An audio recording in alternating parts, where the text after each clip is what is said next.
Ma fon apel la, konen de dem vini la mba bay mesye yo apel. Yo. Allô, papi di sa ka fet la? Oh, apa ba jam do? Sak gen la? Ou fè mon fucking shit, man. Oh, ki sa mfo? E Kodak Black ki sorti sa machine. Kodak Black ki machine mwen sorti sa mavel, li men avek. Yo. Ki sa? Kodak Black? Si ça ka fet la. Yo, Offset. Ma- Big up ma- Offset ma pou mwen vini, men. gande. E ti fwa la? Ah, Oui, faut di mde de voix Jeff Koto la ou? e ti fwa la? Ah. Oh! Yo, Jay-Z.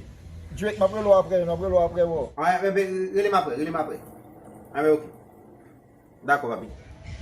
Si se ta Jaden Smith, man. Yeah, Si mi se lot bo wapa. Yo pa ko jem nou sembla Osuna. Oui. Fak fò foto avò pou mwen montre Osuna, mwen jè joun ek sembla avel mwen jè. Fak fò foto avò pou mwen montre Osuna, men. À l'aise. Osuna. Un petit moment. I'm from state, bro. Ok. Fò foto avò pou mwen bay. Yo, Osuna, men, sa on piti, men, on ti senti menaj mwen gen Haiti, men.